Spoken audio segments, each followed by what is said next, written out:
Peace and blessings, family. I'm your brother in the struggle for peace, truth, reality, freedom, justice, and equality. Brother Minister Alifullah. Today we're going to bring to you from the Supreme Angel Center an important self-help tip. This is for those of you that have an LLC, a S Corp, a C Corp, a nonprofit. Basically, I want to show you how to scale your nonprofit board with action steps. Basically, how to scale your not for profit in 2025. We're nearing the end of this year, and next year, I want you to make it to be better than this year. It's going to take actions and reactions, cause and effect. It's all mathematics. The messenger teaches us Islam is mathematics and mathematics is Islam. So, we're going to get into this real quickly.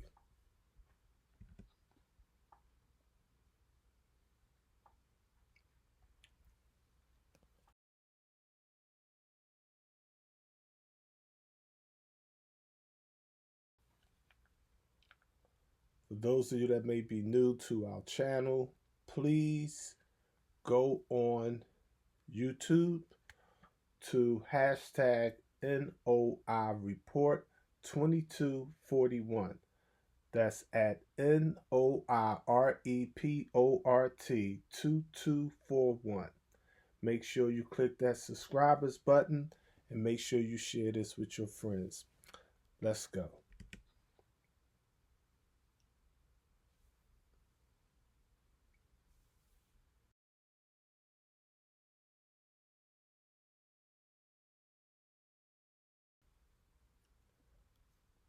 Okay. Let me open up about the importance of reducing poverty in the United States of America. You know, our lessons teaches us that we have three primary classifications for human beings. We have the 5% who are known as the poor righteous teachers. Then we have the 85% who are the masses. They're known as the mentally dead. They worship that which they know not what. And then we have this an elite group known as the 10%. They are the rich, the slave makers of the poor, who teach the poor lies. Okay, so that's the reality of our theology.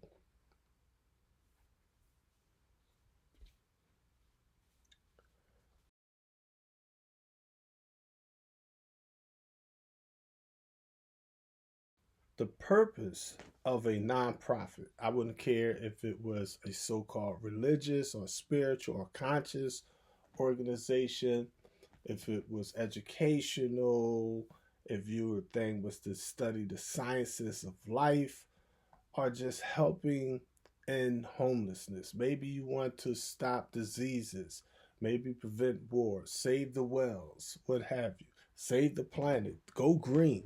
All those things are important, and despite the secular world trying to solve those problems, it's actually the nonprofits that come in. Sad to say, thoughts of prayer to all the families. Within the last 24 hours, we had the hurricane come in that hit Florida and it traveled upwards towards the north, and it killed over 56 people. Imagine your house, uh, your whole entire first and second floor being flooded with salty ocean water. You know what I mean?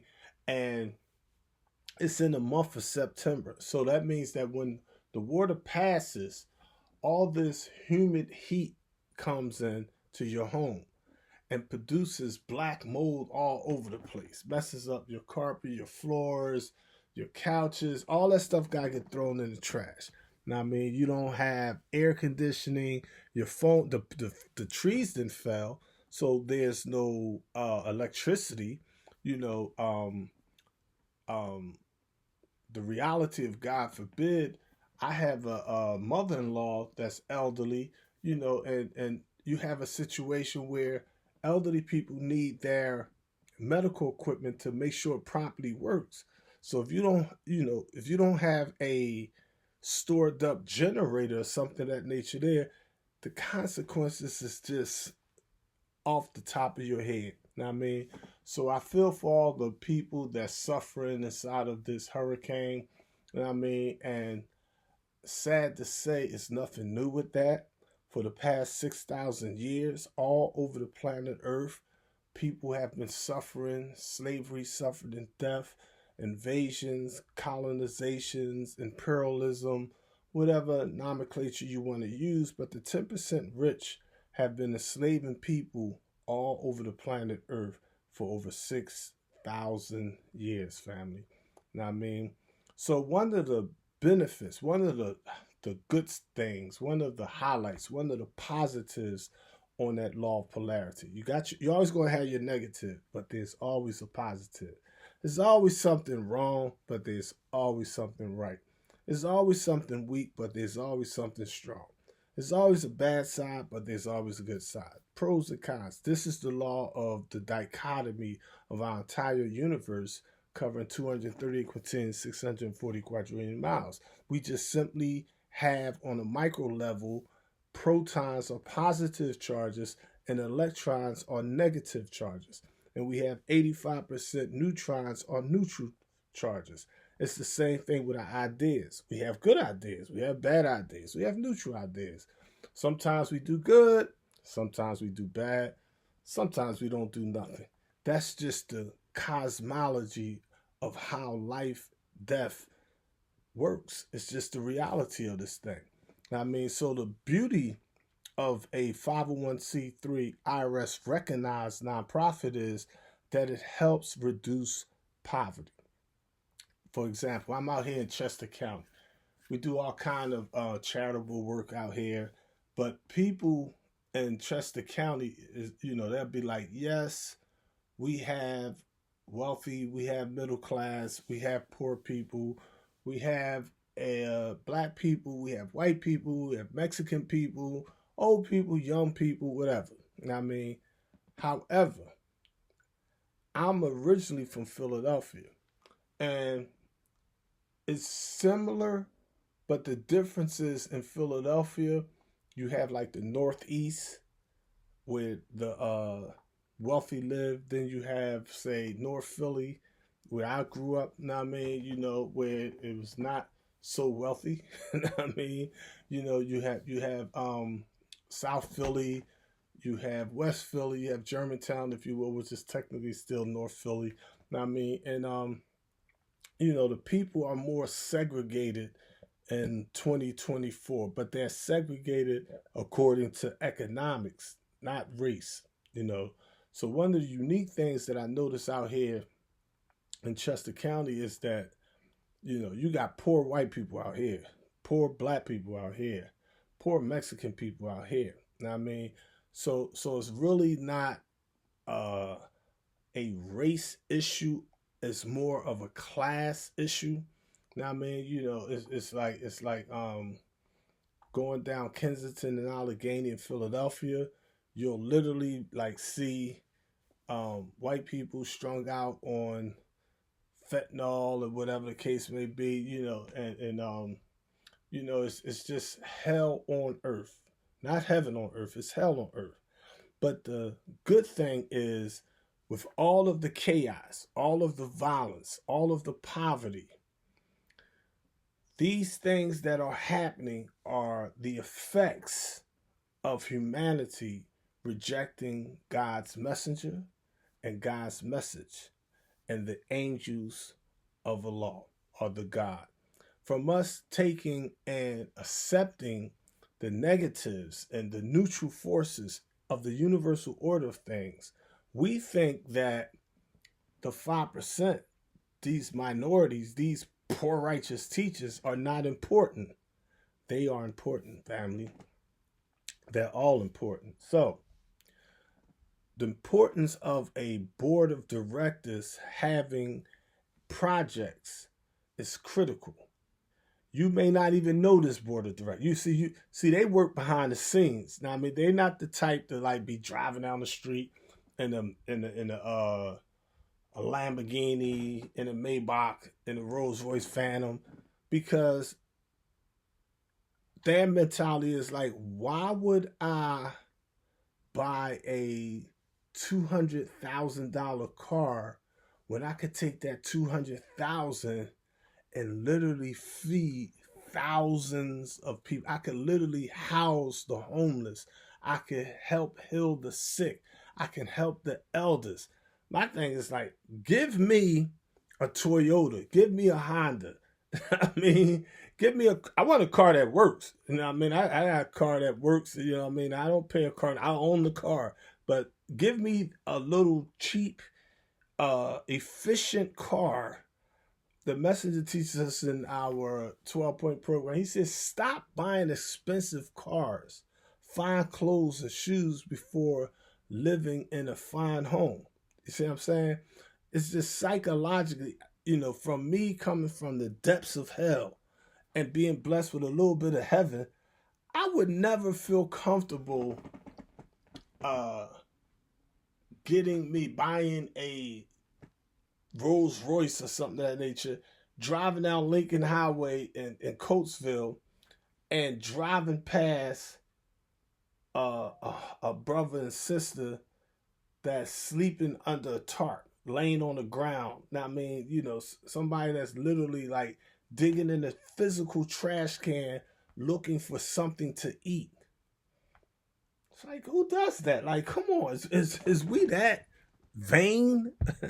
Or is humanity, does social media make us that vain? I pray within and I work without that we're not. I think that we're more good than we are bad. It's just that unfortunately, a lot of people highlight the bad and make everybody think, oh, everything is horrible, everything is bad. No, everything is good in the universe. I mean, but there is bad. You see what I'm saying? It's like I'm in and out North Philly, South Philly, West Philly, Germantown, other cities, whatever, all the time. I mean, and when I travel, I don't travel out of fear. I'm security minded. I mean, but the Bible teaches us in the book of Habakkuk that when God came, he had horns coming out of his hands, but there was the hiding of his power. I don't come like suited and booted, bow tie. Oh, I'm fruit of Islam. I don't come. You know what I mean? Like I'm trying to go to war with the young boys and the ops and all that kind of nonsense. Nah, I humble myself. I move strategically. You see what I'm saying? It's like moving in nature. It's like anything in the jungle. The first law of nature is self-preservation. You know what I mean? So I'm like, I feel sorry for those spooky ops that think they could defeat me. 59 years, they all lost. They're going to keep on losing. I mean, but at the same time, a Muslim is never the aggressor. You see what I'm saying? They may be reactionaries, but we're actionaries. That's how the supreme angels fly. Not in a spooky sense. I know. You were taught in church. You were taught in the masjid. You was taught in the synagogue by studying your Bible and your Torah and your Septuagint and your Vulgate and the Sanskrit and studying ancient Kemetic Egyptian spiritual systems. You think the angels have physical wings coming out of their back and some type of magical halo floating over their head. These things are symbolic, family. I mean, the 360 degrees of the golden light represents 360 degrees of knowledge, wisdom, and understanding of self. The real temple, there's a temple here, there's an eye here, there's a mouth here, there's two nares here, there's two ears here. See what I'm saying? So these are the real temples that go to the brain, that spark what? The pineal gland. I mean, thoughts travel 24 billion miles per second. Master Muhammad teaches us that we have 7 mind dimensions: the physical, the emotional, the mental, the spiritual, the soul, the self, and the will. I'm trying to get you to elevate in consciousness to the will of God himself. Not a mystery God, not a spooky God.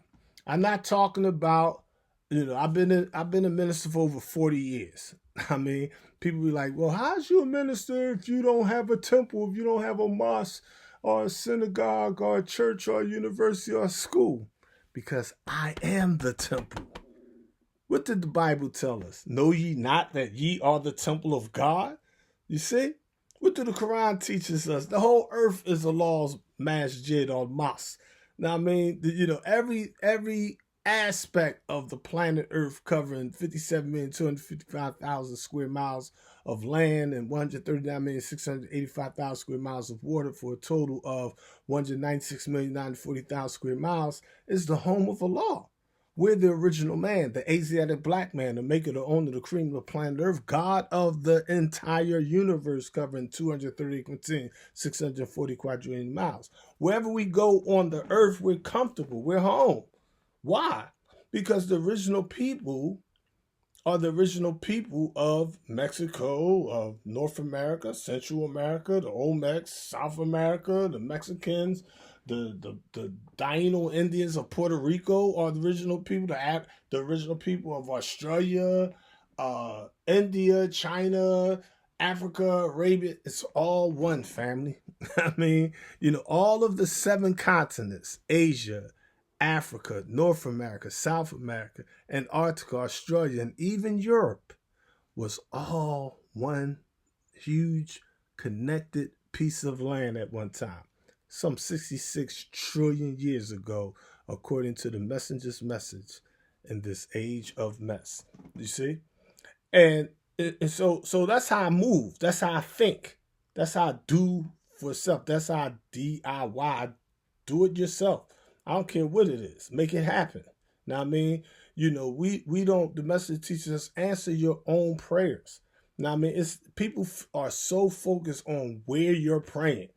Are you praying at, why are you not praying at Mosque Marianne? Why you don't go to Muhammad's mosque number this or Muhammad's mosque number? Why you ain't praying in Masjid so-and-so, synagogue such and such, a law school of this, a law school of that? It's like, come on with the spooky stuff, family. The black man is God, period. From the black man, he manifested what? The womb of man, the black woman, the God, the goddess, and she produces what? The godlings, the children. What do we call it? The sun, the moon, the star. The message is symbol to what? Freedom, justice, and equality. You see? It's all mathematics, fam. It's nothing spooky in any of this. And when you understand that, despite hardship, you'll understand how to make things happen, because you know how to build to a whole from a fraction. You see? And this is how it goes when you get that business mind. And this is what I want to take and put y'all down with today, is this business mind. Now, I mean, we have to understand, how can we, as a board member, now, I mean, I have basically 3 nonprofits that I serve on.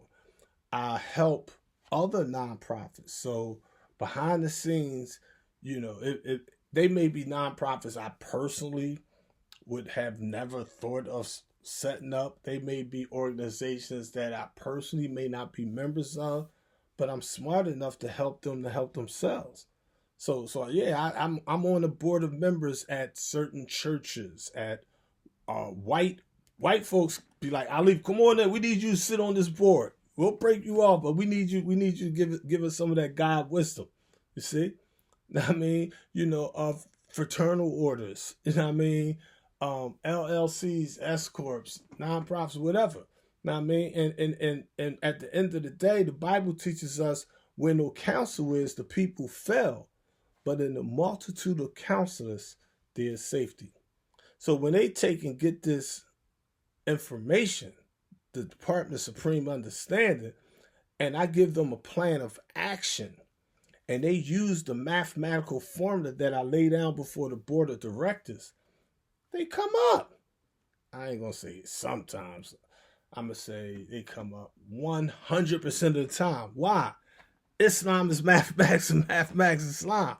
Now, they're not going to come up if I give them a mathematical formula and they be like, oh, well, maybe he's wrong on this part. We're going to add this. We're going to take this part out. And then they be in a situation like, oh, it didn't work the way he said. I guess not. I gave you a recipe for success, and you made a recipe for disaster. You see what I'm saying? You inflected and injected your own interpretation, your own information, your own spookism into a plane of reality. And reality just don't bond with that spooky stuff. I mean, so I don't like people wasting my time. So I really like don't even uh extend myself to a big circle. I like to keep my circle small. You know what I mean? I like to build with those that's serious. I mess with those that mess with me, and I keep it moving. You know what I'm saying? And it's like you know, at the end of the day, I'd be like, I'm good. See what I'm saying? Because I know when I'm doing mathematically works. So these board of directors are important in the universal order of things. Let's look at why.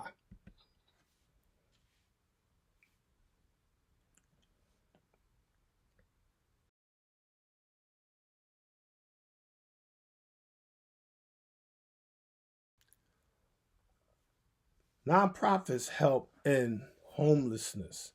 It's like we never come into the cipher like we're the best knower. We come into the cipher on the premise that we want to share what we have. But I'm absolutely confident that if I was to compare what I know to what I don't know, I humbly submit, family, I don't know anything. You see, you know, the first law of science or learning is observation. So I'll analyze the game, you see? And, you know, you have situations where you got people that's literally homeless and hungry. Now, I mean, shout out to Supreme Angel Rashid F.A. I was blessed to just build with the God a couple of days ago. Inshallah, I'm going to meet up with him within the next 10 days. You know what I mean? But I remember years ago, me and him, we was just doing, it was no publicity. It wasn't no stunt or nothing like that. But we literally just was like running around Philadelphia on a freezing cold night, giving out coats. And as we walking around Center City in Philadelphia, it's like men and women, like literally like just laying on vents, laying on a bare ground, laying on cardboard, what have you, sleeping in the subways and, just trying to make shelter and survive. And the richest nation on the face of the planet Earth, they sleeping on the ground. You see what I'm saying? People be like, oh, don't give them no money. They just trying to get high or get by. They're going to buy some beer or some wine or whatever. I'm like, I don't care.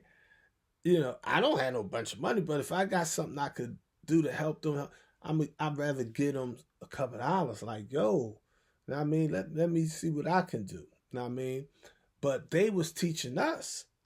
And I never forget it. On the male side, the thing I never forget is I'm giving out coats. We're giving them food. My thing is like I know they need a couple of dollars, so I would like give them a $20 bill or something like that. There, bring them some food, bring them a warm coat or whatever. Like, yo, this, you can at least survive this cold night. You know what I mean? And I met sisters the same way, and I had to like pray within and work without. How can I serve our people better? You know what I mean? So I start coming to them, not like I'ma help them, but literally humbling myself, ignoring my preconceived notions and asking them, what is it that you need? And it was like revelation. It was like, wait, it was like insight from God, from a goddess that's homeless. They would tell me, like, actually, brother, I really don't need money. I got some money in my pocket right now. You know what I mean? I really don't even need a coat because, he's like, we so used to this that y'all it might be cold, but I'm like used to this at this point. He said, but you know what I really need? And I was like, what's that? He's like, I really need like some eyeglasses. I was like, eyeglasses. He's like, yeah, you know how you go to the um CVS or the Dollar Tree or whatever, and they got the glasses that could fit anybody, different magnifications. Like you get magnifies 2x or 3x glasses, stuff like that. You know, so I was like, I don't understand it. CVS is like right down the street. You got money, why don't you just go buy you some glasses? He said it's hard out here. He's like, cause I'm not taking showers and stuff. If I try to walk in there, they run me out of there. I can't go in there and buy glasses. If I try to like give somebody a couple of dollars, be like, excuse me, sir, excuse me, miss, can you go in there and buy? They look at you like, no, I'm sorry, I can't help, and they just walk by you. And I was like, wow, that's deep. You know what I mean? You know, so at that time I was living out the city of Exton, PA. This like 10 years ago. So I went to the little Dollar Tree and I seen a rack. I wear glasses, so my thing is like, I take my glasses off. Fortunately, I can like still read, and from me being into the sciences of life, I know that if people don't, if you wear glasses, I'm gonna give y'all a little science, little side note. If you take your finger and you ball it up like this, that little tiny hole in your finger, if you look through that, it actually will make your eye turn into a magnifying glass. And something tiny gets huge. So I could like do like this in home. I could read crystal clear, just like I could read small print. Click to add notes to a script to help you land your message clearly. So that's the little sidebar on this little MacBook Pro laptop. I mean, I can read tiny print if I take and curl my finger up like that.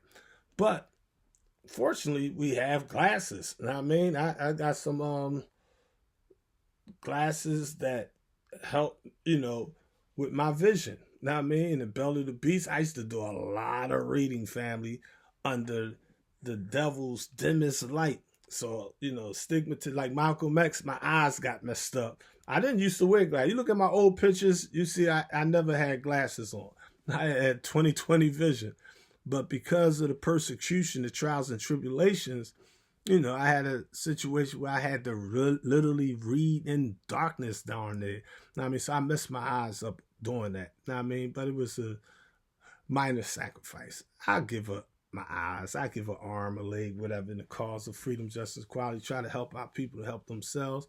You know what I mean? I'm a soldier at heart. You know what I mean? I love you more than you love yourself. But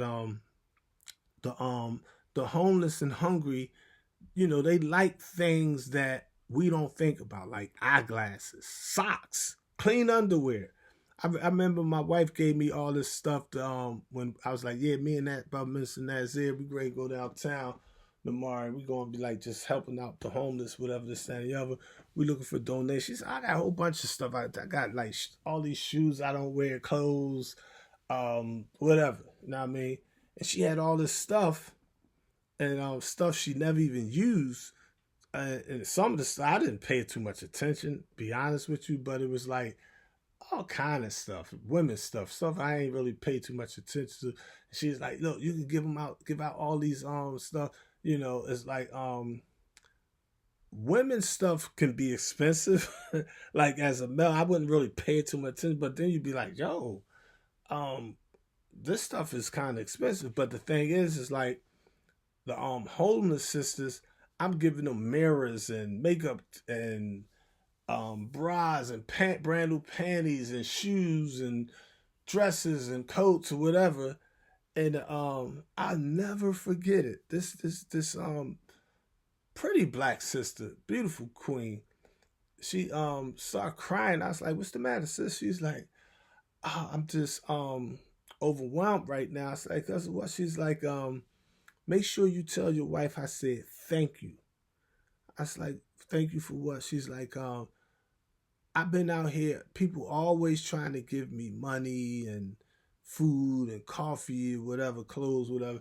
She said, "But nobody really realizes that just because we're homeless don't mean that we don't want to keep up our parents." So when I opened up the bag and saw the makeup kit, and I opened the thing and I saw your, your wife gave me a mirror, and I was able to see myself. She said, I haven't seen myself in like 2 years. There's no mirrors. You know what I mean? I might walk past the store and see myself, whatever, or a car, whatever. She said, but to actually have my own handheld mirror, you know what I mean? That has some toothpaste and dental floss and stuff to do my hair and do my eyebrows and put some lip gloss on to moisten my lips, and she put some perfume on. She said those little things mean a lot. She said, I really appreciate that. You know what I mean? And it touched my heart because I was like, wow. You know what I mean? You never know the importance of the work that you're doing until you see the effect it has on others. You know what I mean? So board members absolutely do a phenomenal job in helping promote common unity in the community, as we'll see.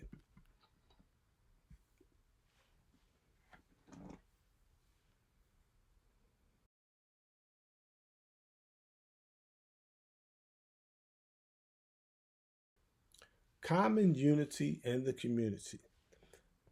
Now, I'm what you call in the secular world, looking at me, you'd be like, he's a religious fanatic. I mean, I wouldn't argue with that too much, but I understand what you mean. But I would say, if you ask me, I'd be like, no, I don't consider myself a religious fanatic. I don't even believe in organized religion. I mean, you'd be like, you teach this, that, and the other. It's like, on my side, in plain language, I believe in spirituality. I don't believe in spooky spirituality. I believe in spirituality, as I said earlier. Master Muhammad teaches us that we have 7 mind dimensions: the physical, the emotional, the mental, the spiritual, the soul, the self, and the will. We think on different dimensions at different times, different degrees. All right. Allah deals with us in degrees. That's the mathematics of it. I believe in mathematics. I believe in reality. I believe in cause and effect. I believe in the Kabbalion 7 universal laws. I believe in Mother Nature. I believe in Father God. I believe in the original man, the Asiatic black man, the maker, the owner, the cream of the planet Earth, God of the universe. Know what I mean? So, I'm not waiting on Master Muhammad to come back. I'm not waiting on Elijah Muhammad to come back. I'm not waiting for the mother plane to come. I'm not waiting for a stimulus check. None of that. I'm not waiting for a boss. All the traditional things, that's just not me. You know what I mean? I live, breathe the life-giving teachings of the Most High Elijah Muhammad. You know what I mean? It has served me well over the past 40 plus years. I'm 59 years old today. You know what I mean? So I'm not coming with guesswork. You know what I mean? It's like when you actually don't go to hell on earth, but you literally go to the pit of hell on earth, and you're able to ascend right back to heaven. It like removes doubt, like the little small problems and challenges. That stuff is so weak and corny to you. Be like, man, I've been there. Not much hardship I did survived in the name of Allah. So you can't intimidate a well-seasoned veteran. I mean, you imagine a soldier, a general that was on the front lines of World War One, coming back and getting a fender bender, and you arguing with him, or you disrespecting him, or you threatening him, or you pointing a banger at him. It's like, come on. I mean, do I look like the type of person that's afraid to die? You should be afraid of what I'm willing to do than what you could do to me. You should be thinking in your mind like, damn, what this fool could do to me? I mean, on a mathematical level, on a God level, on a level to make things disappear. I mean, so you should be like, I hope he humble himself, because you would not win in that type of scenario. That not at all. In any shape, form, or fashion, family. Just don't go like that. Not with me, with anyone. So this is why warriors humble themselves. We're not moving as gladiators. See, a gladiator, they fight to be seen of men and women. They fight. They want to fight because, they trying to get HBO purse. They trying to get pay-per-view views. They trying to get the belt. You see what I'm saying? That's what gladiators do. But warriors fight for principles. See, warriors look at it like, like all that training you do is like rookie stuff to a warrior. You see what I'm saying? See, a warrior, you'd be like, they come throw a little this, you'd be on the tip like, you be on the tip like, how many rotations is it? I mean, you throw that thing, you'd be like, it was like, I'm really getting old because I knocked him out in like 9 seconds. It should have took me like 4. I mean, hey, that's rookie crap to you. Know what I mean? So this is the mentality that those who have knowledge of self move on. Know what I mean? And the message teaches us, if a man has wisdom in his head and he ain't got no money in his pocket, he's just wise in his own eyes. You see? Because the divine ethics of the supreme angels teaches us what? It's better to have money that you don't need than to need money that you don't have. So the board of directors should not be comprised of spooky people. It should not be made up of people that are into organized and red tape type of functions. They're not going to get the job done. Now, they can play around. I mean, like at the present state of affairs of our nation is structured where the 5% are being basically taught and trained to do everything right and exact. The 10% on the underground, they're not being taught like the FOIs and MGTs. See, the FOIs and MGTs are being taught, do everything right and exact. But what is the 10% teaching? The 10% is not teaching them to do it right and exact. They're teaching them to do it exactly right. It's a huge difference, family. Huge difference. They got the bag. They broke. They the poor righteous teachers. They the rich slave makers of the poor. They're trying to get on top. They're already on top, ruling the whole face of the planet Earth. The devil's time was up in 1914. They was given 60 years of grace, not to exceed 70. 60 years in 1914 is what? 1974. The Most Honorable Elijah Muhammad, the first, last, and only messenger's last Savior's Day. He said in 1972, Theology of Time, I'm telling you where he said it. I'm telling you when he said it. 1972, he said it is not to exceed 70 years. 70 years to 1914. Study Lost Found Muslim lesson number 2.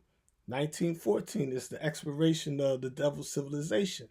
1914 plus 70 years brings it all the way up with that 70 is what? 1984. What do that mean? Mathematically. Mathematics don't lie. Islam is mathematics and mathematics is Islam.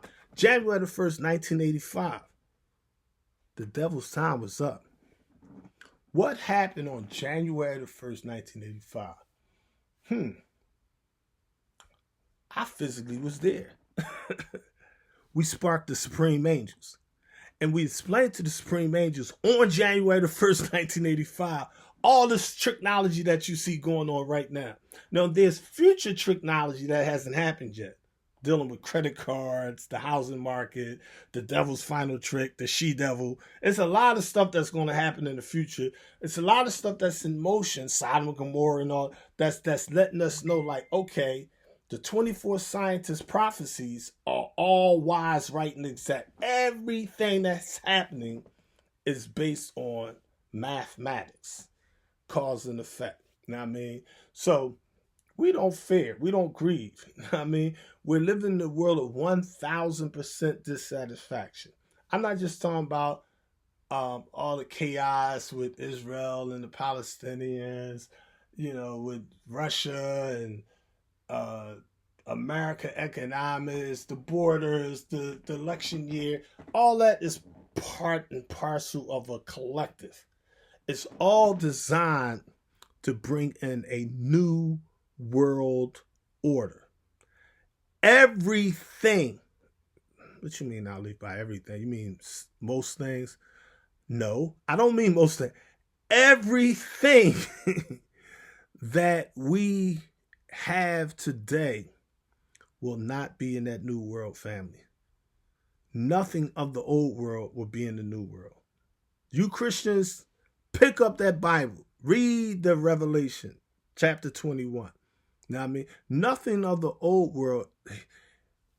He, the God, makes all things new. Don't let your pastor, your preacher, your reverend, your guru, your imam, your ministers, your wazirs, whatever, spook you up with this stuff.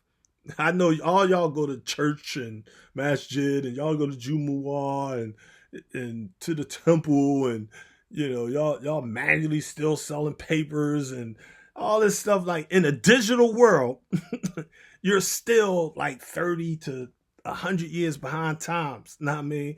It's like, listen, family, you're going to either adapt or die off spiritually. You see, but organized religions will not be in that new world.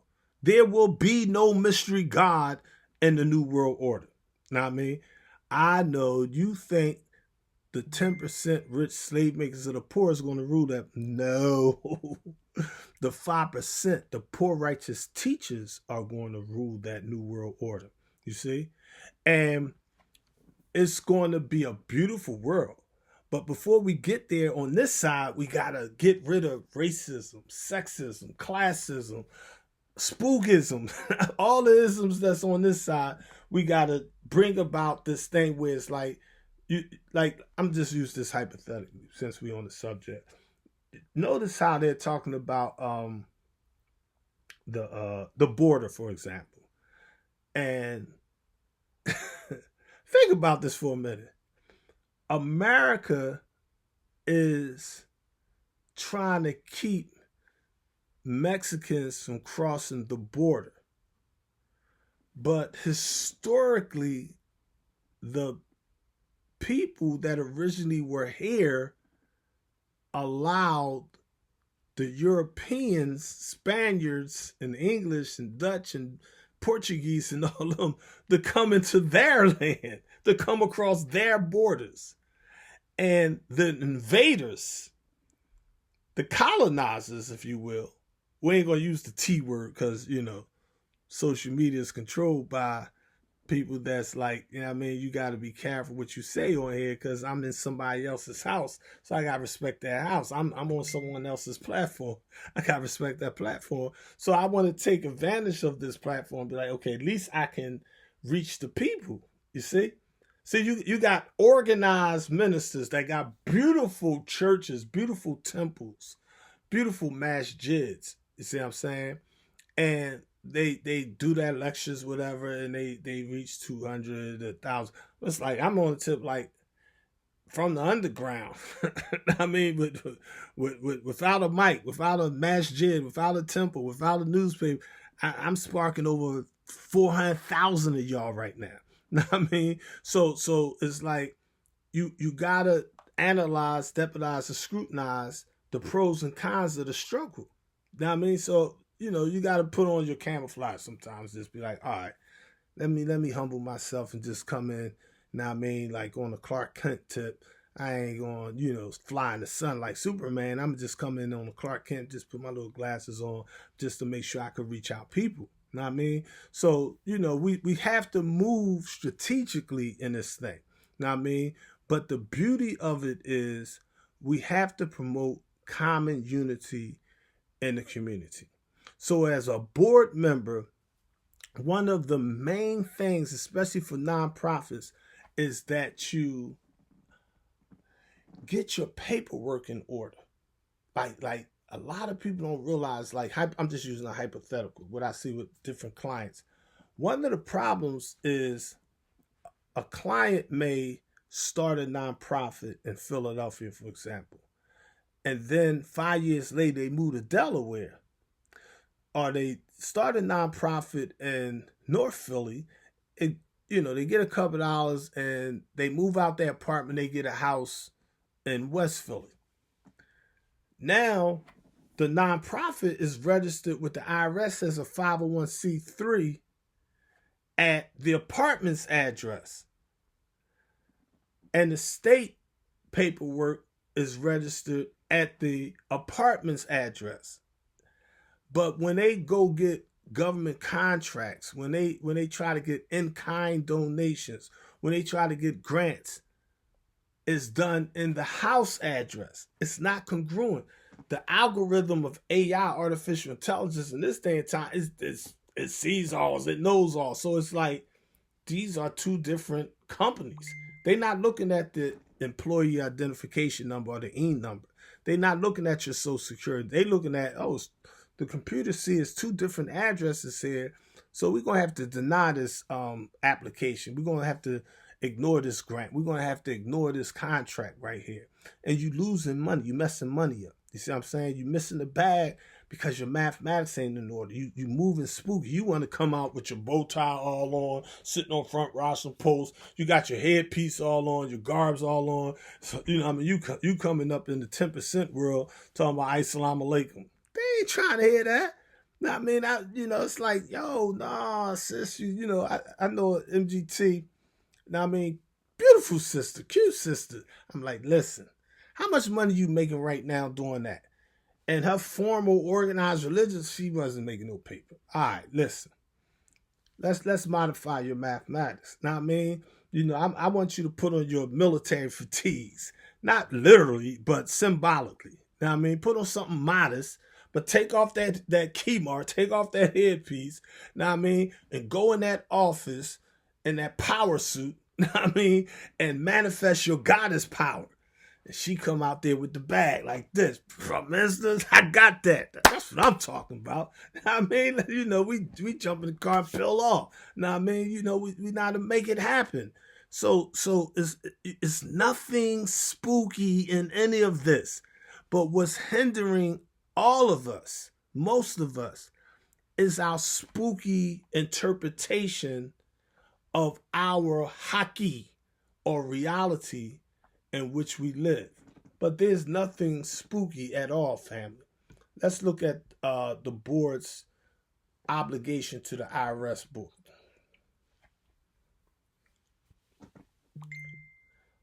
IRS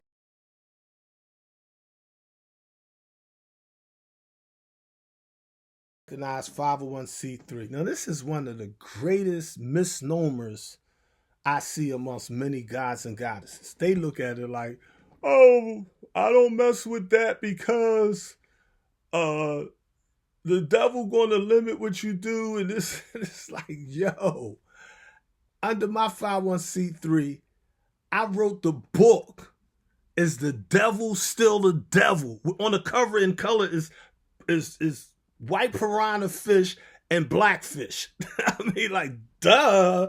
I mean, it's America. You got freedom of speech, freedom of press, the right to peacefully assemble, the First Amendment right to religion or spirituality. You know what I mean?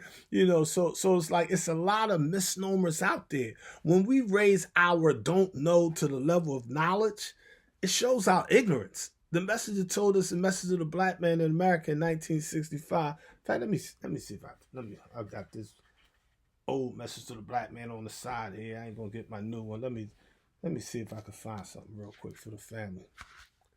Cause y'all on some spooky stuff. All right. I'm coming from Message to the Black Man in America, page number 9, 1965. The Messenger says, quote, "The belief in a God other than man, a spirit, Allah has taught me, goes back into the millions of years, long before Yaqub, the father of the devils, because the knowledge of God was kept as a secret from the public. This is the first time that it has ever been revealed, and we, the poor, rejecting, despised people, are blessed to be the first of all the people of earth to receive the secret knowledge of God." The secret knowledge of God, family. That 5% teaching, I mean, who is the 5% in this poor part of the planet Earth? They are the poor righteous teachers who do not believe that teachers are the 10% and are all wise and know who the true and living God is. That information was hidden from the masses. It was hidden for over 66 trillion years, long before Yakub, long before. You can't blame your problems on white folks, family. This is 66 trillion years ago. 66 trillion years ago, Granddaddy Shabazz tried to destroy the planet Earth and formed our moon. He couldn't blame that on white folks. Where did that devilment come from? Over 6,600 years ago, Dr. Yakub called in the cremator, the doctors, the nurses, and all that. It's like they doing that thing to feed them to wild animals and send them to the cremation to be burnt all up. Ain't no devils doing that. That's black folks doing that. You see? So you have to understand the science of life. The message that teaches us now says Rob in 1974, he said, we have to become self-masters, family. We have to master this knowledge of self. You can't be like, I got knowledge of self. Okay, that's the first step. Let me hear you manifest. What you mean? You have knowledge of self. The message teaches us knowledge is to listen, know, and observe. Knowledge is the foundation. Cool. You need that. That's the base. We're born in belief. We grow in knowledge. Manifest your wisdom. Let me see you build a YouTube channel. Let me see you write a book, a manual. Open up a restaurant, a hair salon. Let me see you feed the homeless. Let me see you save some lives. Take it to the streets. Whatever. See what I'm saying? That's wisdom. The wisdom, the message teaches us, is to make your knowledge known. The black woman, the womb of man. That's the manifestation. That's the reproduction. You see? How can you take and multiply that which you have? You see? Yeah, you got $1. Cool. How can you multiply that dollar to make $2? How can you make 2 times 5 to make $10? You see? That tells me you understand the reality of yourself because you got knowledge and you got wisdom. But what is the understanding? The Honorable Elijah Muhammad teaches us understanding is a picture one makes in his or her mind of knowledge. You see? So you have to have that actual experience. You have to take it when other people just go to sleep. Now you lay back and you think. God rested on the 7th day. While you resting, you still in your REM sleep, your RAM sleep, you're still analyzing, deputizing, scrutinizing things. And you be like, yo, you get up 2 o'clock in the morning and you're gonna be like, I gotta go write this down. I gotta do some work. I gotta get this thought into the reality of this world. Because thoughts do not become things. Thoughts are things. And these things, electromagnetic waves, they travel 24 billion miles per second, family.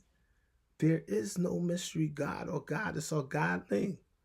The black man, woman, and child has to simply look in the mirror to make it happen, despite all of the devil's technology. So the IRS recognized 501c3s are important. Now, I mean, it's like any major city you go to in America, any country you go to, the 501c3s in other countries, over, like say in Ghana and Africa, whatever, they're not called 5. They're NGOs, non-governing organizations. They're nonprofits, but they're international nonprofits. All right. In America, if you're in Pennsylvania, in Texas, California, Mississippi, Detroit, whatever, it's all known as a 501c3. All right. Now, that 501c3 is what is literally fueling the world today. Now, it's confusing because what you basically see is branding. You see corporate advertisers making money right now. And those corporations And selling advertising is everything, like YouTube, Instagram, Twitter, uh, Meta, Facebook, whatever you want to call it, Snapchat, what have you. It's about the advertising. So if you find a magazine or a newspaper that don't have the advertising, expect it to go bankrupt. You know what I mean? It's expected to go bankrupt. You know what I mean? That's just the reality of how the world operates. The 10%, the rich, they in position right now. You see what I'm saying? Like Jesus put it, he said when the disciples asked about the money, he was like, let me see one of these coins. And they showed them a coin. He seen the face on it. He's like, whose picture or inscription is this? They said it's Caesar's. He said, oh, this is easy. It's clear. All right. Get a Caesar with a Caesar and get a God with his gods. You see? So we're suffering because we're not using the spiritual precepts outlined by a law and its 24 scientists. I mean, not a mystery of law, but the people's program was structured where they like, yo, charity is love.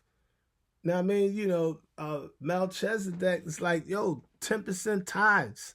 Now, I mean, it's like 2.5%. The Holy Quran teaches about the jizya tax. It teaches us in chapter 8 of the Holy Quran about the spoils of war. You see what I'm saying? It's like if you found or came up on $100 in the underground, yo, $20 supposed to go to Allah and his messenger and the poor and the prisoners and the wayfarer.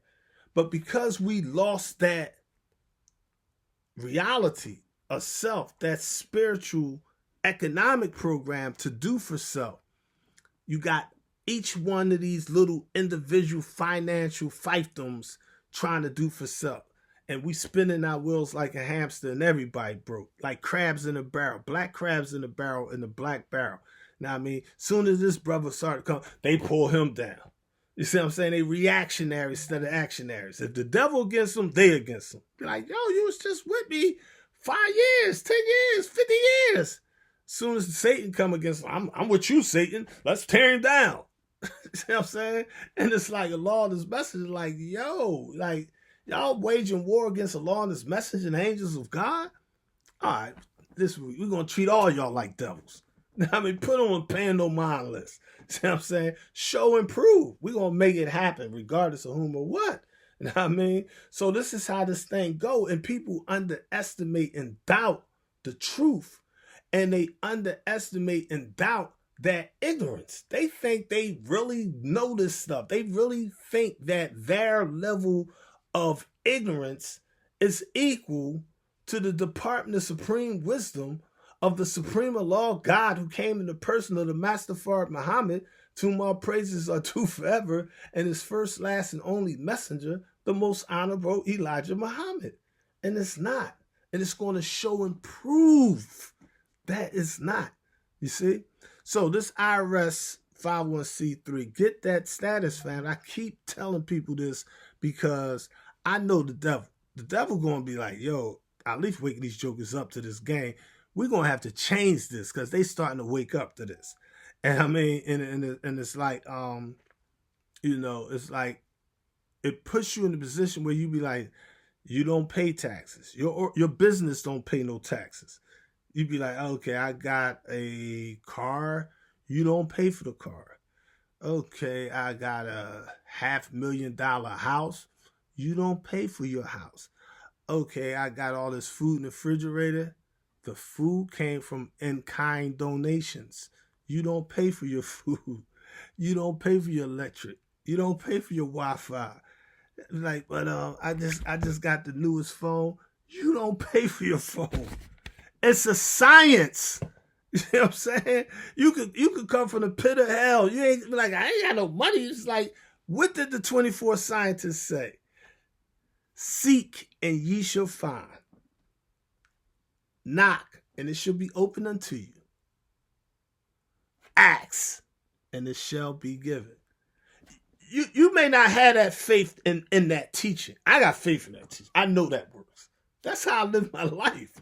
You see what I'm saying? You know, it's like that's how that my job is to minister the life-giving teachings of Elijah Muhammad. The devil be like, no, we don't give him a check. We never gave him a check. No, he don't pay taxes. I mean that they be like that African American there, he's kind of strange. Don't worry about him. Let him go and do his thing. I say, no, I'm not a slave. You see what I'm saying? Because of the way I'm thinking. How am I thinking? I'm thinking off of the basings of the lessons, which are our blessings. But if you don't know the mathematical algorithm, you're not going to know how to do this. I don't care. You could do it. You could jump on platforms, write books, give lectures, whatever. You know what I'm saying? It's not going to manifest into reality. You see? Because only the real recognizes the real, family.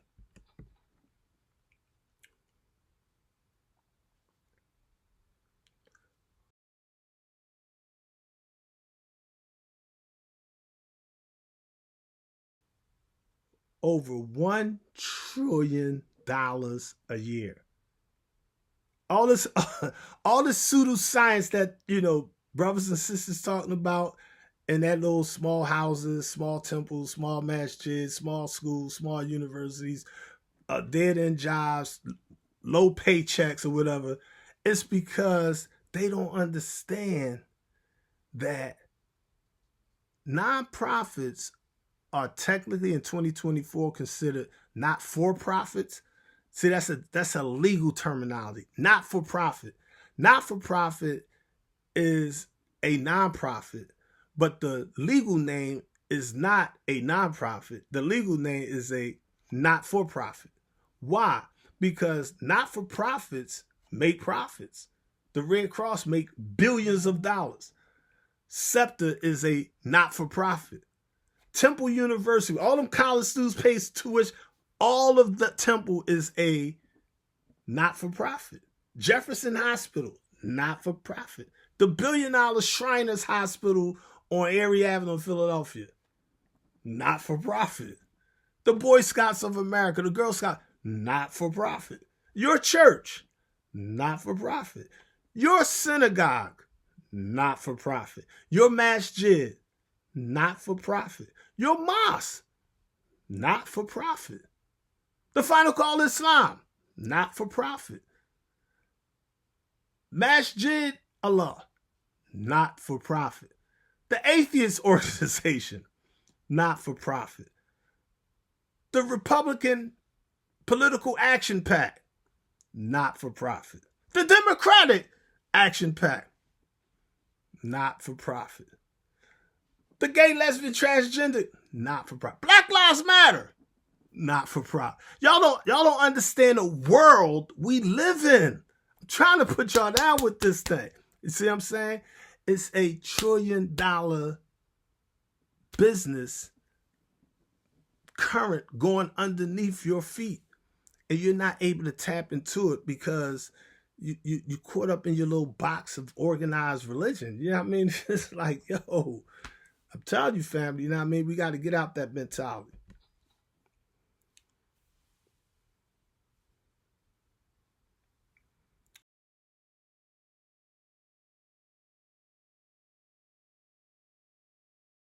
Peter Drucker once said, management is doing things right.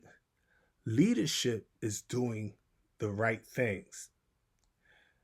In the nation, not from the messenger himself, but the supreme captain, he it's not from him or FYMGT or the Nation of Islam at all.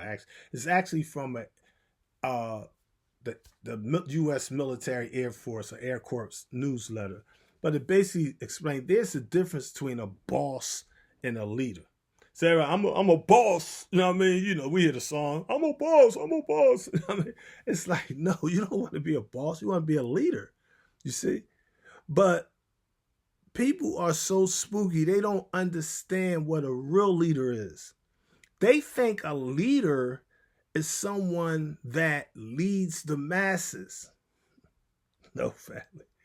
You know what I mean? If success was based on the metrics or mathematics of how many numbers you got, the Pope of Rome would be the greatest leader on earth. He has more numbers than every black leader on the earth. There's more Catholics on earth that follow the Pope than any other leader on the face of planet Earth. I mean, you're not people like, oh, like say we have the Million Man March. They have a Billion Man March. Success, the Holy Quran teaches us, does not depend on numbers. Success does not depend on, do you got a platinum chain, the Rolls Royce Phantom with the stars up in the ceiling? I mean, do you have a 60-room mansion and things of that nature there? No, I mean, it's like no. It's finances or fiat money is not the measure of success. Success, family, is peace of mind and contentment, money, good homes, and the friendships in all walks. It's heaven on earth. It's heaven within that's manifested as heaven without. It's being comfortable in your own skin, doing for yourself, making it happen, making sure your family good. You don't need no bigger heaven than that. I mean, your wife, your children, your spouse, whatever, your sisters, your brothers, your inner circle, your homies, your close friends, your comrades that's loyal to you, you loyal to them. That's heaven, family. You see what I'm saying? Your riches is knowledge, wisdom, and understanding. Getting the knowledge, wisdom, and understanding of yourself. The scriptures teaches us what? First seek ye the kingdom of heaven and all of its righteousness, and everything else will be added unto you. See, some brothers and sisters, they just strive to get fiat money, promissory notes. You know what I mean? This note is legal tender for all debts public. They just want a picture of a dead devil on a piece of paper. Like, I got it. I got a $20 bill. I got a $50. I got $100. I got some Benjamin. I got some Franklins. I got some Grant. And they try to hoard them and compile them, not understanding like, yo, family, like, that is not the path to success. Now, I mean, I see so many young boys, especially in social media in this day and time, they literally is making videos of them with product placements and, affiliate marketing type schemes or whatever. And they coming up and it's like, I'm like, yo, that's what you're supposed to do. But take that fiat money and transform it into real money. Help the people. Like it ain't about you getting the newest Lamborghini and Rolls Royce Phantom and you got a Tesla, the newest Tesla, whatever the case may be. You know what I mean? It's like, yo, I'm from North Philly. Like, we call that food. Like, yo, dudes be on your Instagram like, yo, we going all the way to that city to see him. He bought the $100,000 watch. He got the $50,000. He got the $100,000 chain.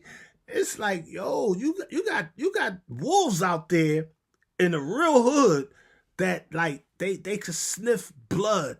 I mean, across state lines, and they be like, yo, we gonna come, and we're going to hoot first and ask questions later. Like they ain't coming asking no questions, no rap.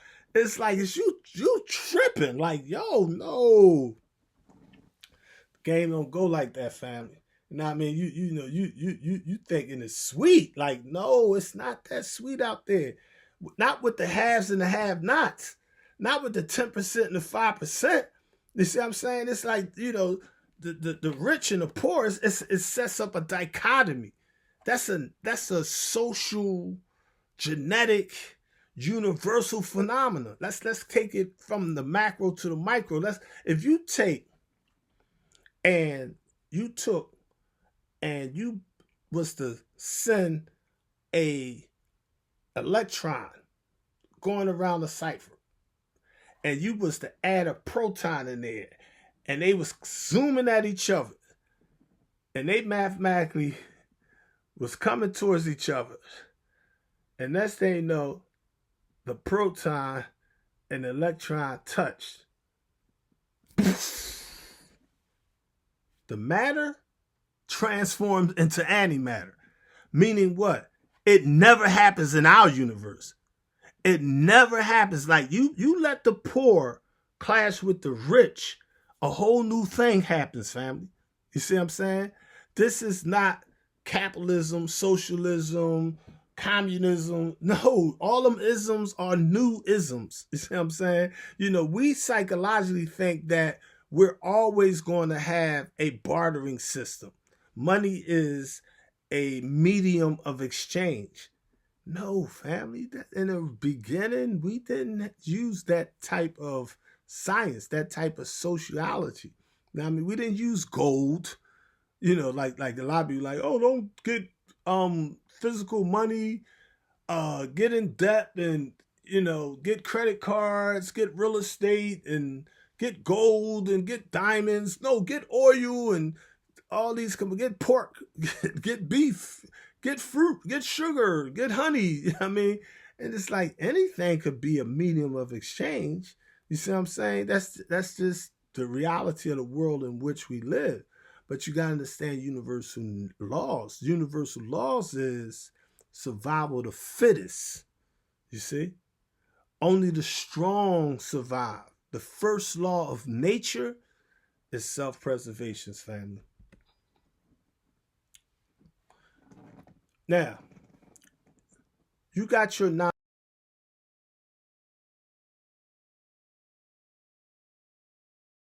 nonprofit. Your board members are basically like organs in the body. Now, like the Bible teaches, Jesus teaches, know ye not that ye are the kingdom of heaven, and you're the body Christ. Now, he explained to us, the kingdom come, thy will be done on earth as it is in heaven. You see? So a lot of people look at it like, oh, what church do you go to?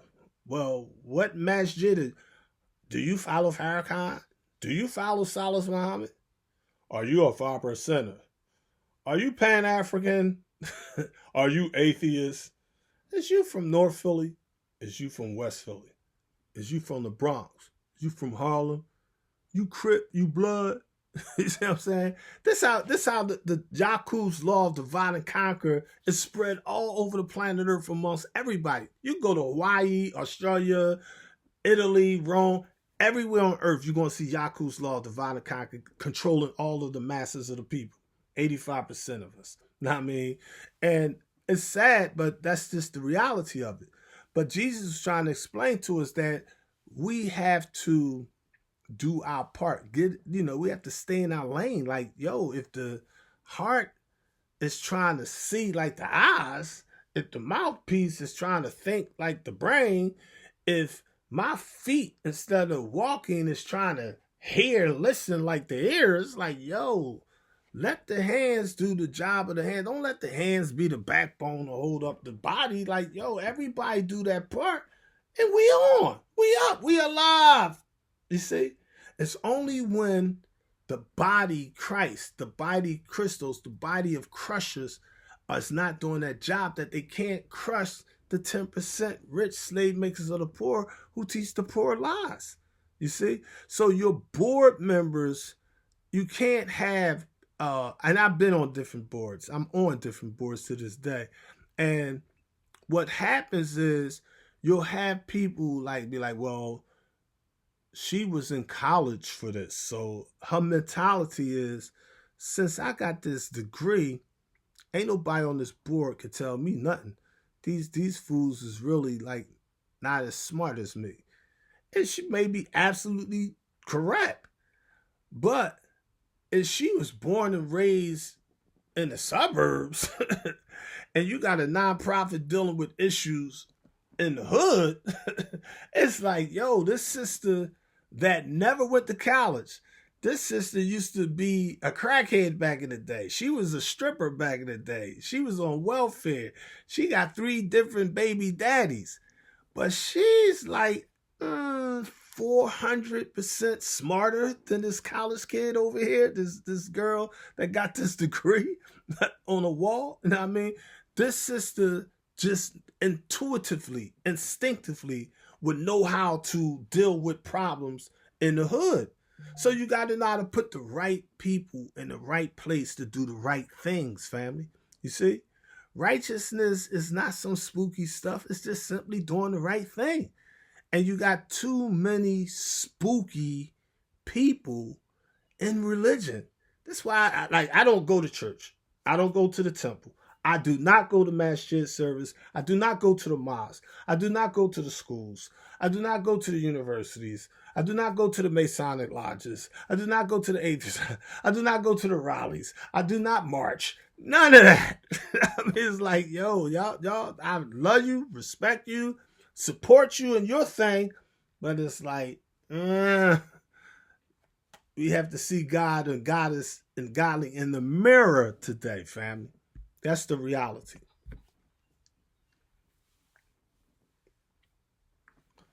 Okay.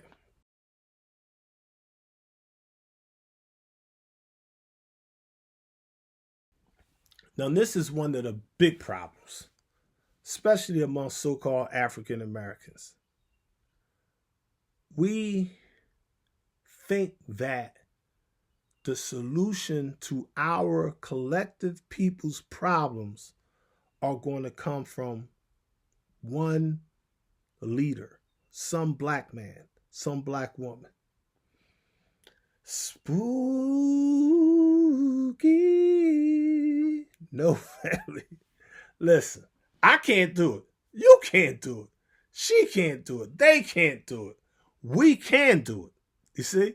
So this is why I love seeing different people stepping up to the plate. It takes, see, my thing is real simple. Everybody got to have that niche market. I know my niche market. The messenger's message will guide us through this age of mess.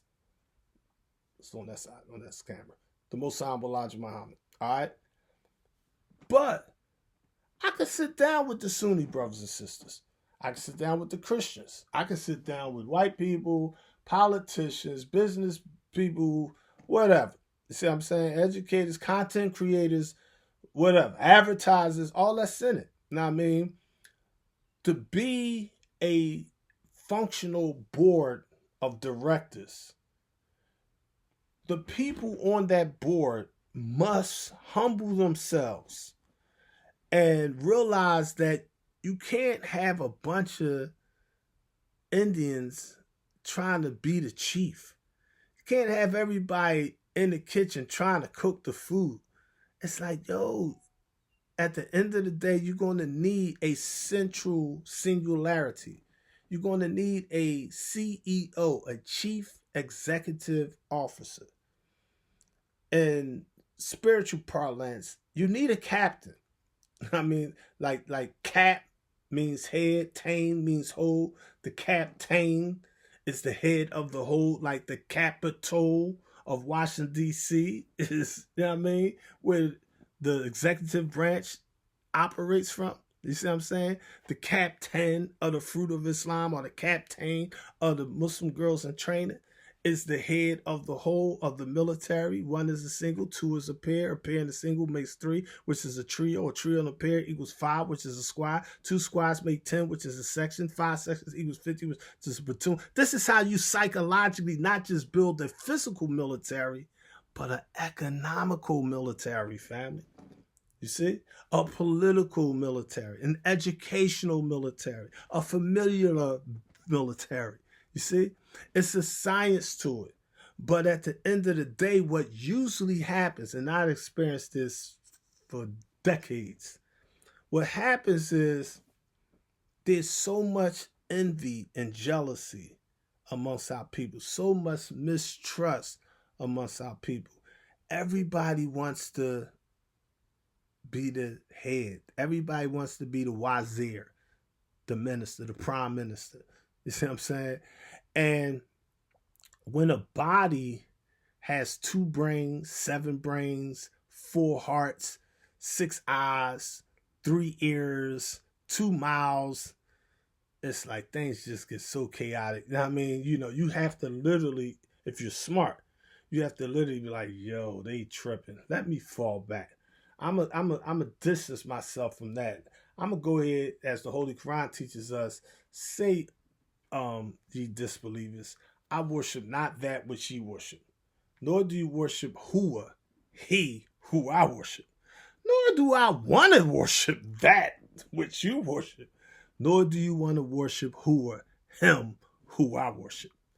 To you be your way, to me be mine. And you separate yourself from that mentality, and you separate yourself from that school of thought, and you separate yourself from those brothers and sisters, and you respectfully let them go ahead and do that thing. See, that's the mistake Malcolm made. Malcolm felt like he was so hurt, justifiably so, but he was so hurt, he let the devils hear him whispering.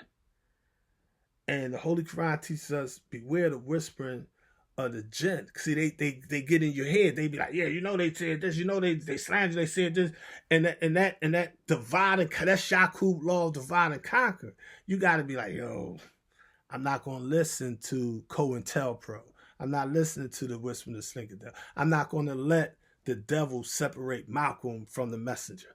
I'm not gonna let the devil separate Dr. Khalid from Farrakhan. You see what I'm saying? I'm not going to let the devil separate father-in-law from Master Fard Muhammad, because that's the way they're programmed. That's the teachings of Dr. Yaqub Malik Shabazz on the island of Pelan, Patmos, that 25 square mile circumference little island out in the GNC. That's the teachings. And they use those teachings to master the original people. And they have us fighting and arguing and killing each other while they still ruling this thing. You see what I'm saying? And we gotta be like, no, we gotta put the people. It's not about us. See, me, I'm like, I'm not doing what I'm doing for me. I'm doing it for the future, for the youth. Like, yo, let's try to get the FY and MGT. Let's try to help these young brothers and sisters be in a stronger position tomorrow. I mean, it's like, all right, we just shot our shot. We lived our lives. Now, I mean, it's about living for others and not just for yourself. That's the struggle.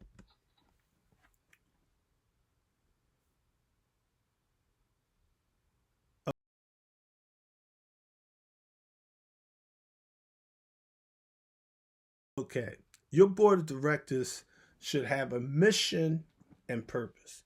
Mission and vision fitting the pieces together. All right, let's look at these four ciphers. Mission, who we are and what value we provide. Think about that. Vision, what we want to become. Not what we are today, but what we want to become. See, when you have a vision, you're motivated to keep doing the work. See, other people are like, well, why are you doing all, why are you teaching? I mean, be like, you only got 400 views on that video. You only got 12,000 views on that video. I'd be like, yo, collectively, I got like 500,000 views. You see what I'm saying? It gets greater later. See, when a farmer casts the corn seed out there in the field, you know what I mean? He or she don't expect corn to magically pop up. Oh, it's magically delicious. And he eating the air corn. No. He take and till that soil. He understand I got to do it in the right season. Got to do it on time with time. Why? The message he says time is created by motion. If I'm not making the right moves, I'm not going to be in harmony with the right time. I can't cast my corn in this winter. The ground ain't going to accept that. You see? You have to have rain. See what I'm saying? You got to be mindful that the devil is the devil regardless of place or time. So when they see you sowing that good seed, they like, yo, what he over there doing? He be like, oh, he okay. Oh, all right. He got that wheat. He got that barley. Okay, he got the corn growing now. All right, so what they do? The black crows come in and try to eat up all the hard work you did. You throw up that scarecrow really can't keep them back in a permanent way. Temporarily, it might help. Now, I mean, you know, so you got to use stratagems to keep your player haters away. See what I'm saying? Because they didn't know you when the corn was under the ground, but when they see you scattering that seed, these greedy birds come from, they trying to hurry up and eat the corn before it takes root. I mean, but you like, boom, you keeping them away, you hurrying up, putting the soil on top of it, burying it, and letting that seed germinate under the earth. You watering and cultivating that seed, and that shoot that grew down is now starting to grow up. And as it start growing up, now they people like, oh dang, them little raggedy videos getting better and better. I mean, it's like, yo, okay. Know what I mean? But the Holy Quran teaches us what? Not equal are those that fought before the victory with those that fought after. See, they get the vapors. Once they see you with the bag, of course, so I'm around, sir. I was always with you. Yeah, right. I mean, it's like when you down and the devil got his foot on your neck, they ain't trying to pull the devil's foot off your neck. Now, I mean, the message was like on the tip, like the message said, if I see a man saying a man is not a carpenter, and I know that man built the house that I'm in, I would pick up the hammer and hit you in your head. You're like, what you mean that man ain't no carpenter? He built the house that we in. You see? It's a science, family. Know what I mean? So, the Holy Quran teaches the same thing, just in a different way. The Holy Quran teaches us that, contrary to the spooky misinterpretations of many of our beloved imams and amirs and gurus and sheikhs or whatever that's out there in this day and time. But many people look at it like there's no usury in Islam and things like Sister Khadija wasn't making a profit on her caravans. I mean, like the Rasulullah Sallallahu Alaihi Wasallam, thoughts of peace be upon him, he did not receive the revelation that when you plant a grain in the earth, such as corn, Allah don't give you back a grain of corn. Be like, oh, you sold a grain of corn, I'm gonna give you back a grain of corn. At least since you did that hard work, and you put a grain of corn in the earth, here's that grain of corn. No, He's gonna grow you a stalk, and He's gonna grow ears of corn out of that stalk. And if you peel back the layers on one of those ears, you're gonna see all these different, beautiful, delicious, golden, sweet grains. Thus, Allah uses the universal law of mathematics to bless whom He pleases. Jesus teaches the same thing, but in a different way. I mean, it's like when He gives you your talent, His thing is like, what is you doing with the talent or the gift or the wealth that I bless you with? You be like, oh, you gave me $10. I went and buried it in the earth somewhere. You gave me $1, I buried it in the earth. Here's the dollar. I dusted it off, but he's like, yo, why you ain't take that to the marketplace and show and prove that you a hustler? I mean, like, I gave this man $10. He brought back 100. I gave him 100. He came back with a stack. I mean, it's a science there, family. Know what I mean? But we are so much into organized religion, we miss our mission. We don't understand our purpose. Our goals is how we track and measure our success by looking at where was we last year, where we are this year. Where were we 5 years ago? Where are we at 5 years later? Where were we 10 years ago? Where are we at 10 years later? Where was we 20 years ago? Where are we 20 years later? See, this is the mathematics. Mathematics, as Jay-Z put it, don't lie. Know what I mean? You have obligations. Let's look at some of these board obligations.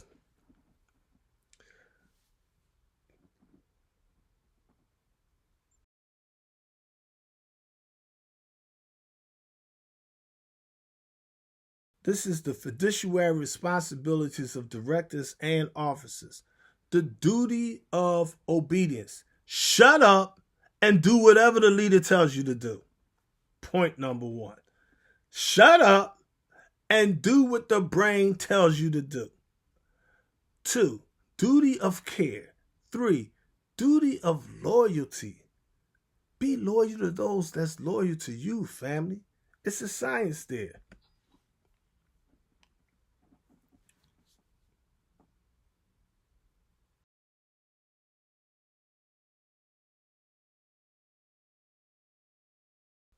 Financial management. I'm not going to get into the whole each cipher on it. Know what I mean? But it's important that the man, the age, and the mentality is there. Know what I mean? You can be blessed with what you desire. And when you get it, you lose it because you wasted it. So you want to have financial management from the board. The board job is make sure, like, yo, all right, we you know, we're in a capitalist system, whether we like it or not. Now, I mean, it takes money to make money. It's like, all right, we gotta invest a portion of this money to make more money.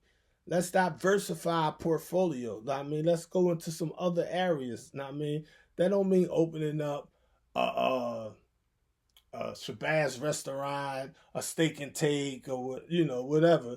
Now, I mean, but it's like you got to understand. You be on tip like on a business level. You gotta do the math. You be like, okay, well, black people is what, like 15% of the population.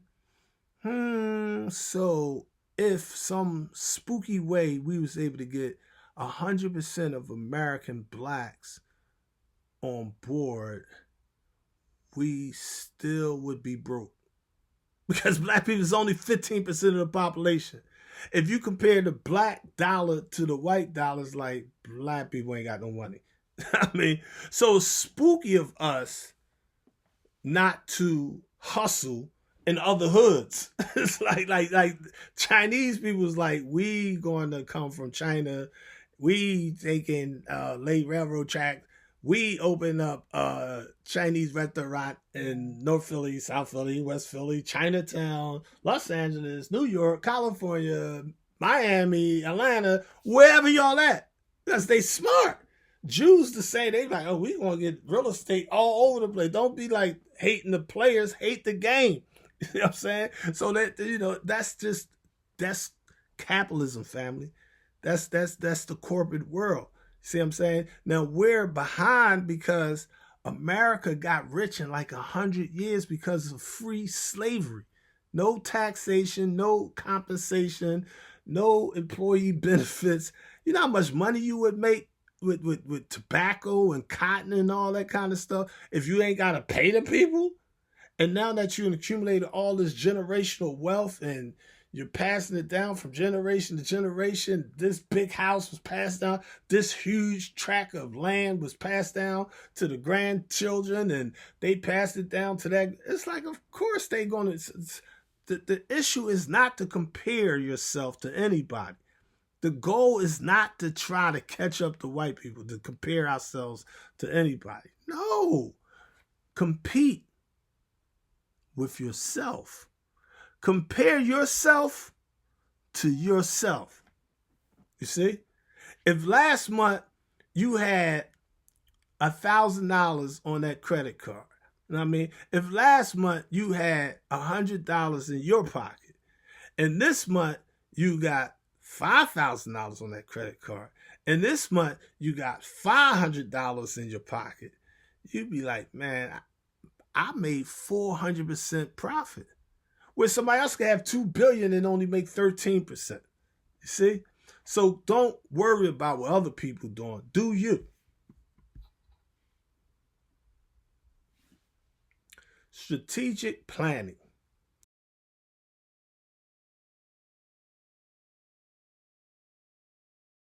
For nonprofits.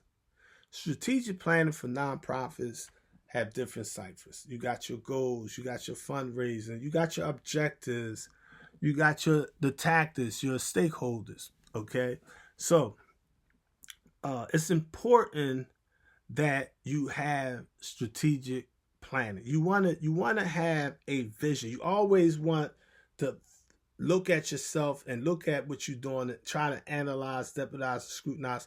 How can I do better? How can I improve? See what I'm saying? The message teaches us we have a nature where we're never satisfied. He said the people on the planet Mars, they have a nature where they get satisfied. They could live 1,200 Martian lives and they die off back in antiquity. But on Earth, it's like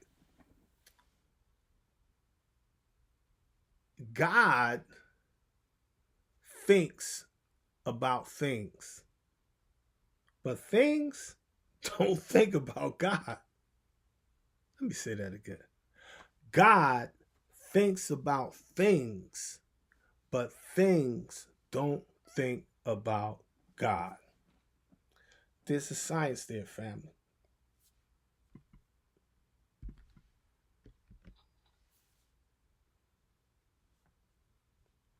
Let's look at some fundraising principles.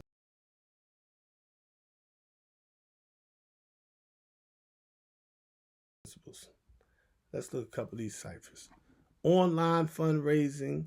In this day and time, we in the age of AI, Chat GPT. If you don't have Chat, download the app for free. The messenger said, Instructions to the Laborers Manual, 1969. He said he wanted all his files to be tops and modern. He said we're talking fast progress. All right. Financial endowments, grants. One little caveat with the grants, a lot of people is like, yeah, I write grants. It's 2024. There's no need to write a grant in 2024, family. That's like ancient 20-year-old nonsense. That's nonprofit stuff. We're in the age of not for profit. You can literally go online and digitally just fill out something in maybe 5 to 15 minutes to get grants. I mean, I'll at me at ministeralief@gmail.com to get that science, because a lot of people is real spooky when it comes to grants.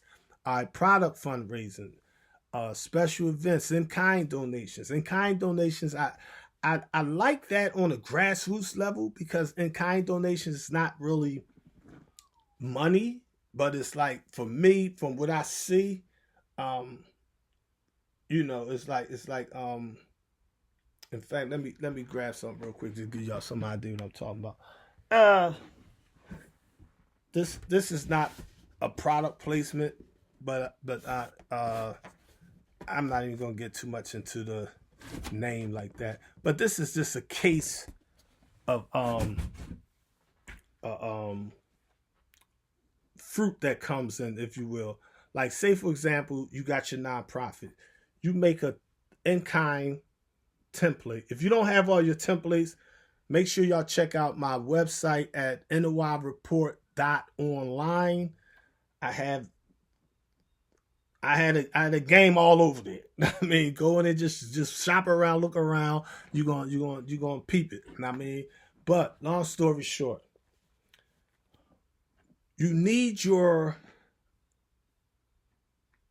guides, or your like imagine being, say your car broke down in the Poconos in a snowstorm, and it's freezing cold, and you don't understand that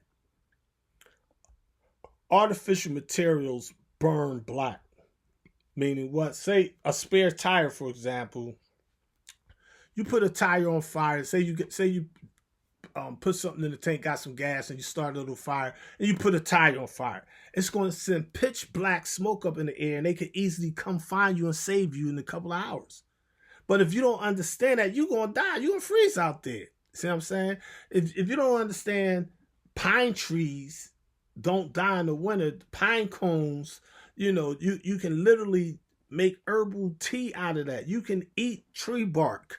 I mean, people starve when it's like, yo, how did you starve in the woods? How did you starve in the forest? Like, you could have ate grass. I mean, like, it's like you could have ate salad. You could have been on your vegan joint and literally been like the so-called Eskimos. They be like, we took our coat off and packed the snow and made an igloo.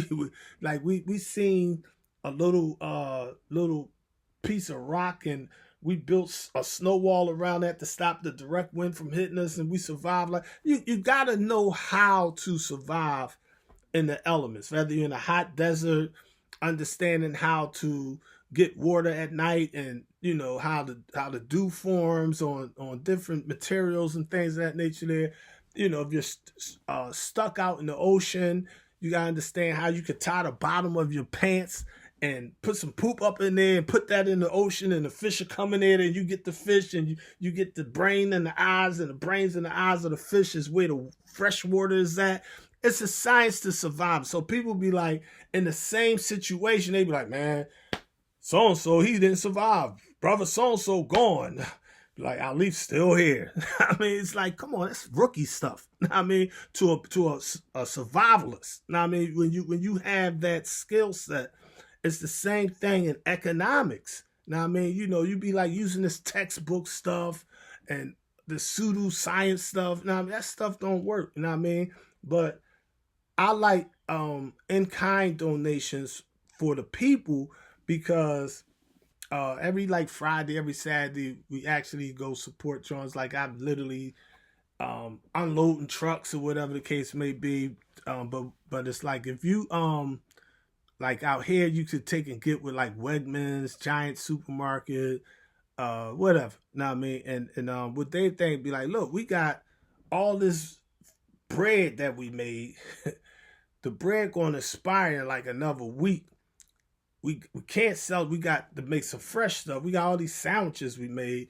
We got all this inventory, all these Walmart. You got to go in Walmart and get with the manager of Walmart. But if you got your template, you got your in-kind donation physical form, like 1 or 2 pieces of paper, you got IRS form 8283, and you understand how to use it for real estate, for car donations, for equipment, electronics, iPhones, gasoline in your car, whatever. Know what I mean? You be like, I pay the devil no mind. The devil pay me. You know what I'm saying? But if you don't know how to move, you're not going to be able to derive benefit from that information. But those places like Home Depot, whatever, Lowe's, whatever, they'll donate the equipment. They'll donate cleaning supplies. They'll donate food, fruit, vegetables, fresh solids, canned goods, all kind of bread, whole grain breads, wheat bread, stone ground wheat bread, whatever kind of bread you could think. There's so many. Obviously, that's one thing you always have is like pan bread, the pizza breads, the whole grain, the bread with the giant pumpkin seeds on it, raisin bread, whole wheat muffins, danishes, donuts, you name it. We just get that stuff out to the community. You know what I mean? So it's like it's not because we went to college and got a degree and we got some big money. It's like, no, just simply use the information. You use your nonprofit board effectively and properly. It's like, yo, they be like, so-and-so house caught on fire. All right, we put her in another house. So-and-so need a car to go to work. All right, we got with them and they gave a used car using it in kind donation. IRS form 8283. They donated the car. We went on Kelly's Blue Book and just, or any Blue Book for that matter. We went to kbb.com and looked up how much is this car worth. We looked at the year, to make, the model, and the IRS was like, okay, that car really is worth $22,000. It's a little old, but it runs good. It's good for another 10 years. All right, donate that car to Sister So-and-so. She need that. She got 2 children she's raising, and the babysitter, she has to pay for the babysitter. She can't afford to get the car. Now she got a car. She like, yo, I don't have a Maybach. I don't have a Rolls Royce, but you got me a Honda Civic. I appreciate that. See what I'm saying? I got a Honda Civic in my name. My credit score going up now. I got an extra 7,000 on my credit cards. In emergency, I got some money over there. I could do other things with. That's the little small increments that we can make as a collective. The goals of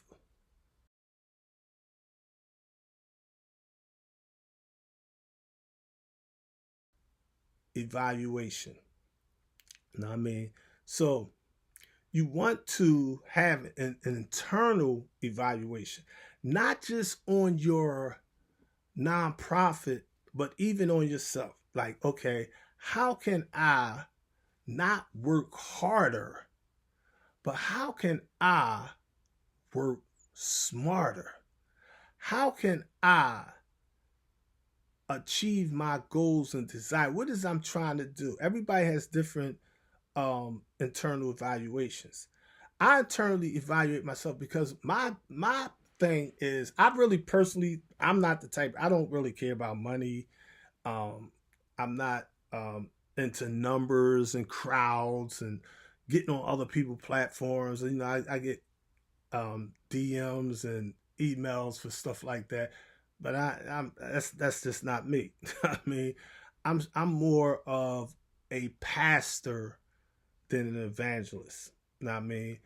I don't really care how I say it. I do care what I say.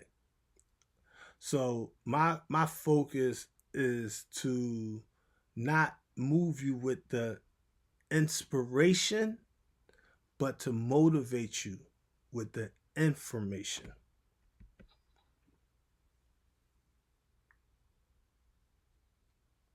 Many people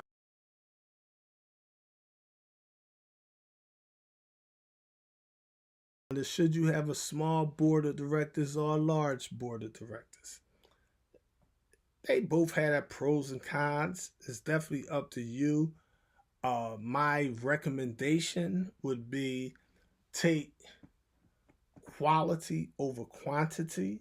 It has been my experience that a smaller board is better for me. I like to keep my circle small, unknown. You know what I mean? You know, it's like I may be the face of something doing stuff, but it's like like for example, like my wife, she's not a camera. She's like I'm not making no videos. No, sometimes she do. You know what I mean? You know, but that's just not her spill. That's just not her thing.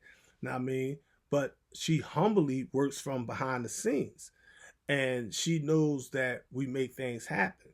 You know what I mean? So we want, especially the sisters out there, to understand that men being a provider is not talking about white men's money.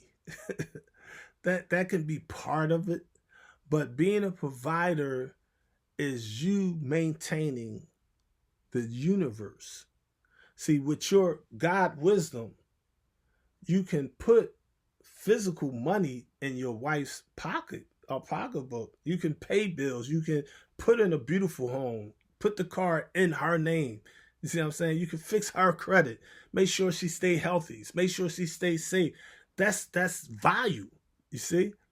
Because you're using the universal law of Ma'at or balance, the law of gender. There's a masculine and feminine principle in all things. That's the yin and the yang, the Ife, the I Ching. You see what I'm saying? The polarity, the father God, the mother nature. So you'll have that balance. You see? Now I mean, and this is why our board has been so unified and peaceful and progressive, and we've been doing this together for over 30 years now.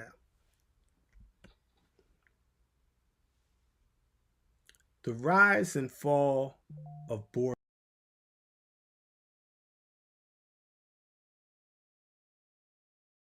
members. Now, the nonprofit has a life cycle.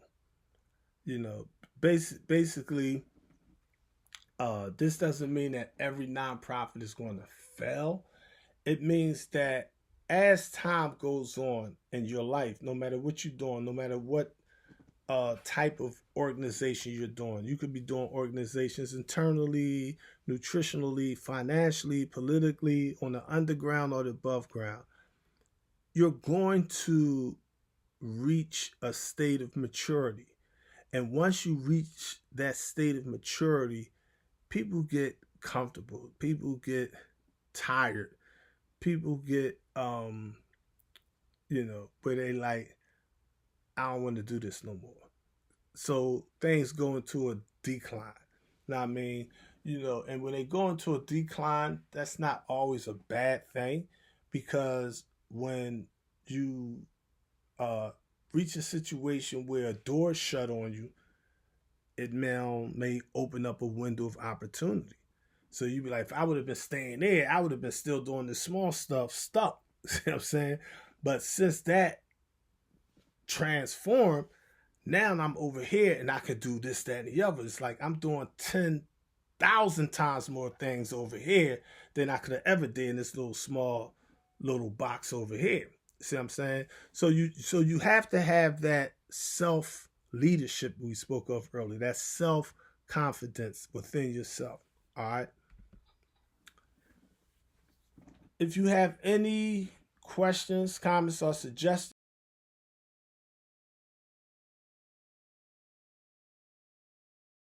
you could contact me at Brother Minister Alif at ministeralif@gmail.com, or you could write me at noireport.online on the website, or you could write me at the P.O. Box in the snail mail, Holistic Health Ward, P.O. Box 1143, Exton, Pennsylvania 19341, or you can call me on the business line.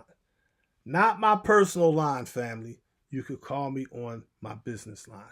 The reason why you can't call me, you should not call me on my business line, is because if you call me on my personal phone, the problem is or say you email me on my personal phone, for example, the problem is I get so many phone calls and texts and unsolicited direct messages and spam mail and voice messages. It literally just clogs my little poor phone up. You know what I mean? But if you call me on my business phone for business, it's only for business. Don't call me. You know what I mean? I don't want to talk nothing personal. I'm not looking for the cute girls. I mean, like, it's like in this age of social media, you know, females want to send nude pictures all in your phone. Like, yo, what is you doing? Like, nah, that's not what we're here for. We not here for the honey. We here for the money. We trying to make things happen. You know what I'm saying? So if you business minded, we can network, we can build. If you have a LLC, you have an S Corp, a C Corp, you have a nonprofit, I can come in. Now, I mean, time is money. I'll give you a free consultation. That first phone call will be free, but don't think you're going to call me and think that, you know, our people got a Messiah complex, as Dr. Khalid put it. Don't think I'm Moses. I'm not Jesus. I'm not the Messiah. I'm not coming to save you. It's not happening. I'm not going to do your homework. I'm not going to do your hard work. I'm not going to do your paperwork. None of that. I have a million things to do. I work like 20 hours a day, 7 days a week, 365 days, 5 hours, 48 minutes, and 46 seconds in a solar year. Y'all would make me have a heart attack, a stroke, trying to please all the people all the time. I can't do it. It's like, yo, it's like my phone right now is showing me it's Sunday, September the 29th at 7:56 in the morning, and I already got 118 phone calls I have to answer. You see? Now, on my side, say out of that 118 phone calls, say half is some spam and people I don't even know. Then you got say 20% is people that need me to do stuff for free. Then I got paying customers that already paid me, like, yo, I need you to, you know, take care of that contract, do that, build that website, get that, boom, what's up with that government grant? We need to get on that real estate deal. You know, we need you to fly out here and to this meeting. Need you to speak at this conference. We need you at this board meeting. You know, whatever. And it's like I have to prioritize my schedule, and it's like I'm getting really more and more taxed, and it's like I be wanting to do a lot of other things for other people. I got a lot of good friends that I be personally wanting to do a lot of stuff for, just for free, just on the strength, out of love and respect and support. And at the same time, you be like, okay, what I'm gonna do is I'm gonna do this Tuesday, this, that, and the other, but then disaster strikes and you got a serious situation. You got to take it on. Somebody died, somebody got shot, somebody in the hospital, you got a family emergency. Things happen, family. I mean, you know, so that's the reality of how that stuff works. So don't look at me as some mystery God. Look at me as your brother in the struggle, trying to help you to help yourself. And with that, I leave you in peace. Assalam Allah. Peace to the gods. Peace to the goddesses.